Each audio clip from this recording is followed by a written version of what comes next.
Assalamualaikum warahmatullahi wabarakatuh. Selamat datang di video mengenai pembahasan hukum dagang. Saya Anggi Febrianti. Pada kesempatan kali ini kita akan menyelami dunia hukum yang mengatur berbagai kegiatan-kegiatan perdagangan yang akan dimulai dari adanya pengertian hukum dagang, dan nanti tentunya akan ada sejarah-sejarah dari hukum dagang yang kaya, sumber-sumber hukum yang akan menjadi dasar aturan, hingga ruang lingkup yang mengatur berbagai aspek perdagangan. Oleh karena itu, mari kita pelajari bersama dan perkuat pemahaman kita mengenai hukum dagang. Kita langsung masuk ke dalam pengertian dari hukum dagang. Secara etimologis, hukum dagang berasal dari dua kata. Hukum yang berarti peraturan atau aturan, dan dagang yang berarti pekerjaan yang berhubungan dengan menjual dan membeli barang untuk memperoleh suatu keuntungan. Hukum dagang mengatur mengenai hubungan dari pihak satu dengan pihak lainnya yang berkaitan dengan urusan-urusan dagang. Dan hukum ini masuk dalam kategori hukum perdata, tepatnya hukum perikatan, karena berkaitan dengan tindakan manusia yang masuk dalam urusan perdagangan. Adapun pendapat para ahli mengenai pengertian dari hukum dagang, menurut Ahmad Ihsan, hukum dagang merupakan pengaturan masalah perdagangan yang timbul akibat tingkah laku manusia dalam perdagangan. Nah, barusan kita sudah membahas mengenai pengertian dari hukum dagang. Kali ini kita akan masuk ke dalam sejarah dari hukum dagang. Hukum dagang di Indonesia berlandaskan pada Kitab Undang-Undang Hukum Dagang atau KUHD. KUHD ini adalah peraturan yang mengatur berbagai aspek kegiatan perdagangan. KUHD di Indonesia berlaku pada masa kolonial Hindia Belanda, tepatnya pada tanggal 1 Mei 1948. Hal ini ditetapkan melalui Stadblad nomor 23 tahun 1947. KUHD diadaptasi dari hukum dagang Belanda, yang pada gilirannya dipengaruhi oleh Kode di Komersi dari Prancis. Pada awalnya, KUHD terdiri dari 3 kitab. Kitab 1 tentang perdagangan pada umumnya.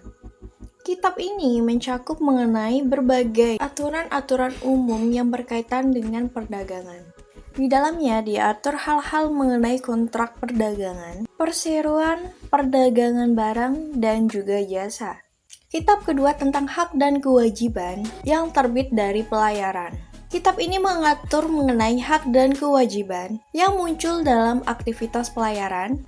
Hal ini mencakup aturan mengenai pengangkutan barang dan penumpang di laut. Ada pula seperti kewajiban nahkoda dan juga asuransi dari maritim. Kitab ini awalnya mengatur mengenai kepailitan dan proses hukum yang terkait, namun kitab ini dicabut dan diganti oleh undang-undang kepailitan yang lebih modern untuk menyesuaikan perkembangan hukum dan kebutuhan ekonomi. Nah, tadi setelah kita membahas mengenai ruang lingkup hukum dagang, kali ini kita juga akan membahas mengenai sumber dari hukum dagang. Berdasarkan pada sumber hukum, yakni hukum tertulis yang sudah dikodifikasikan dan hukum tertulis yang belum dikodifikasikan, serta adanya hukum kebiasaan. Sumber hukum tertulis adalah KUHD yang terdiri dari 2 kitab dan 23 bab, dibahas tentang dagang pada umumnya sebanyak 10 bab, serta hak-hak dan kewajiban sebanyak 13 bab. Selain KUHD, sumber lainnya adalah Kitab Undang-Undang Perdata atau KUHP, yang salah satu babnya membahas mengenai perikatan. Selanjutnya adalah sumber hukum dagang yang tertulis namun belum dikodifikasikan, dan yakni meliputi 4 undang-undang. Yang pertama adalah Undang-Undang Nomor 40 Tahun 2007 tentang perseroan terbatas. Dan yang kedua adalah Undang-Undang Nomor 8 Tahun 1995.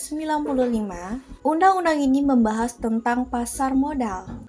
Dan nomor 3 adalah Undang-Undang Nomor 32 Tahun 1997. Undang-undang ini membahas tentang perdagangan berjangka komoditi. Dan yang terakhir adalah Undang-Undang Nomor 8 Tahun 1997 tentang dokumen perusahaan. Setelah membahas mengenai hukum tertulis yang sudah dikodifikasikan dan belum dikodifikasikan, selanjutnya akan ada hukum kebiasaan. Sumber dari hukum kebiasaan terdapat dalam pasal 1339 KUHP tentang sifat perjanjian dan pasal 1347 KUHP tentang syarat-syarat perjanjian. Nah, di pembahasan tadi kita sempat mendengar mengenai KUHP. KUHP merupakan hukum perdata, yang dimana mungkinkah ada hubungan hukum dagang dengan hukum perdata?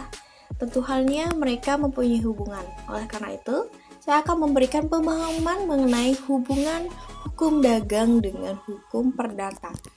KUHP atau KUH Perdata adalah sebagai lex generalis atau sebagai hukum umum. Sedangkan KUHD atau KUH Dagang adalah sebagai lex specialis atau sebagai hukum khusus dalam perdagangan. Dalam hubungannya dalam hal tersebut, adanya hukum khusus menghapus hukum umum.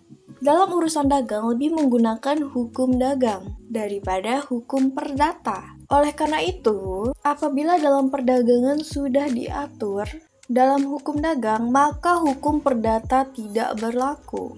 Sebaliknya, apabila ada masalah dalam dagang, tetapi dalam hukum dagang belum diatur, maka hal tersebut akan merujuk pada hukum perdata. Nah, barusan kita sudah membahas mengenai materi hukum perdagangan. Dimulai dari pengertiannya, sejarahnya, sumber-sumbernya, serta juga hubungan dari hukum dagang dan hukum perdata. Oleh karena itu, sudah waktunya saya Anggi Febrianti untuk pamit undur diri. Semoga apa yang kita pelajari bersama dan bahas pada hari ini itu dapat bermanfaat bagi kita semua. Saya mengucapkan banyak terima kasih dan sampai jumpa.